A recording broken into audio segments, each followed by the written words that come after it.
I'm here today to talk to you about the Go Direct EKG.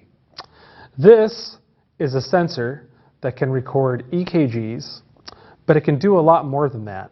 It can also record your heart rate at the same time, and you can even use it to record EMGs, or the electrical activity of a muscle. Now, it's called Go Direct for a reason. That's because it can go directly to any device. It can be used through a USB cable to, say, like a computer or a Chromebook, or it can be used with wireless technology, Bluetooth, to go to a device like a Chromebook or an iPad or even a phone. One of the great things about using this device is it is wireless. That means I don't have to have a cable connected from it to the device to record an EKG. And that's great because it also makes the signal look a lot better the farther this box is away from any electrical devices. So the first thing I'm going to do is show you how to record an EKG. All I'm going to do is connect some electrodes to my body, one on the left, one on the right, and then I'm going to use another one as a reference. Now, how those are connected is right here on the label for the Go Direct EKG sensor. So I'll be able to just look at this and connect myself up to record EKGs. So I'm going to take an electrode tab, place one on the left, one on the right, and then use another one for a reference. Now I'm going to connect the red lead to the left, the green lead to the right, and the black lead is my reference. And you can see right here I don't have a cable connected to the device. I'm just going to place it right over here. So I've already launched the software, but I need to show you how to connect the sensor to it. So I'm going to go over here to Sensor Data Collection and Graphical Analysis 4 once I've started a new experiment.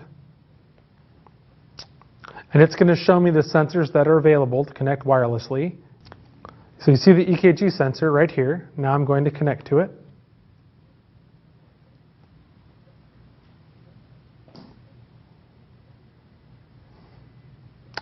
And now I can record EKGs. I just have to select Done. And now the file is all set up to collect. I'm just going to move the EKG sensor box a little bit farther away from the Chromebook, and then I'm going to sit very still while I hit the collect button.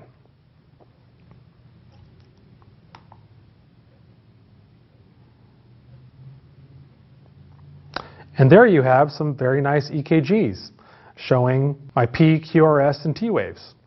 Now, this sensor can do a lot more than just record EKGs. I can also use it to record heart rate. To record heart rate, though, I need to tell it when I begin collecting data that I want the heart rate channel. I have to do that by selecting it from the sensor dialog box. So what I'm going to do now is create a new experiment and show you how to collect heart rate and EKGs at the same time. So I'm going to go to New Experiment, which is this little box right up here by where it says Untitled. I'm not going to save this data. And I'm just going to say Sensor Data Collection once again. And now, to set this experiment up, it's going to default to the EKG channel, but I want to add the heart rate. So I'm going to go down into the very, very bottom right corner where you can see this little thing that might look a little bit like a sensor. I'm going to click on it, and then I have to select right here where it says Sensor Channels. This is important. This is where it will show me how to do other things. So if I select Sensor Channels, you'll see that the EKG channel is selected by default, but I can add heart rate. Now when I hit Done, it will show me two graphs, one for EKG and one for heart rate.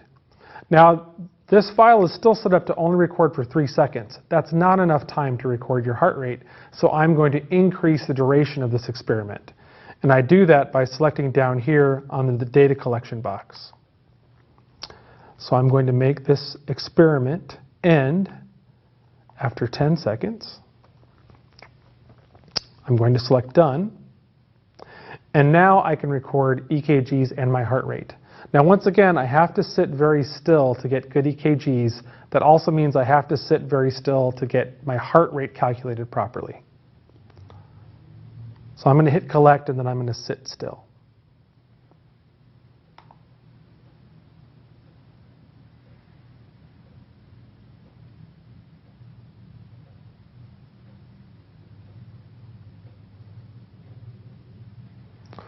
And there you have EKGs and heart rate being calculated at the same time.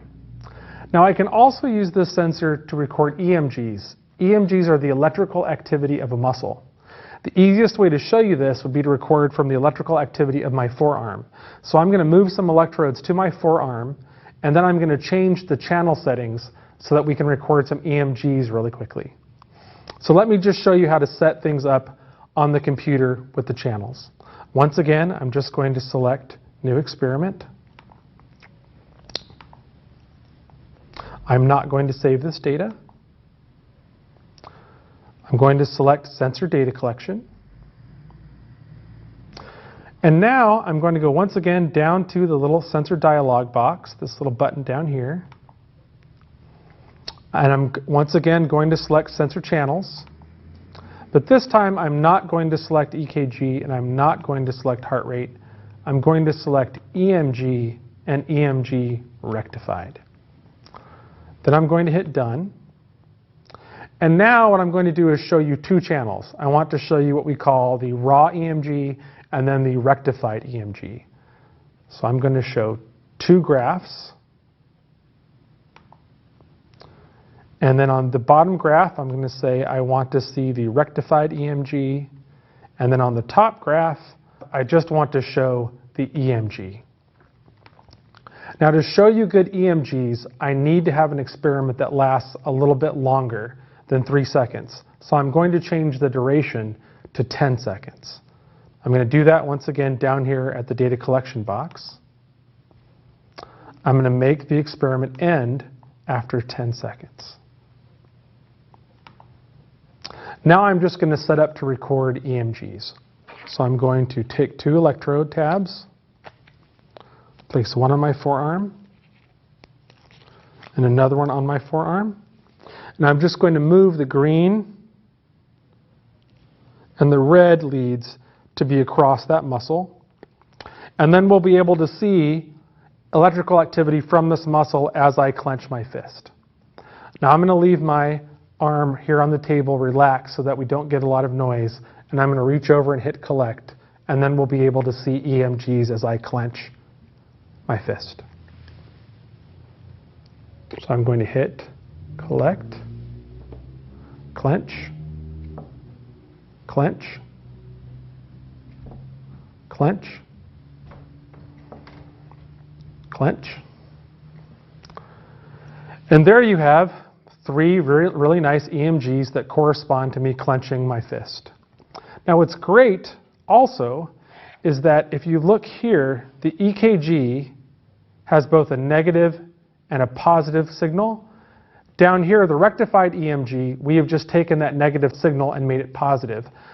That's great for analysis because now you can just select or highlight that region and then go to the graph options box and I can select view integral to look at the area under that curve. And that's one of the best ways to actually analyze an EMG.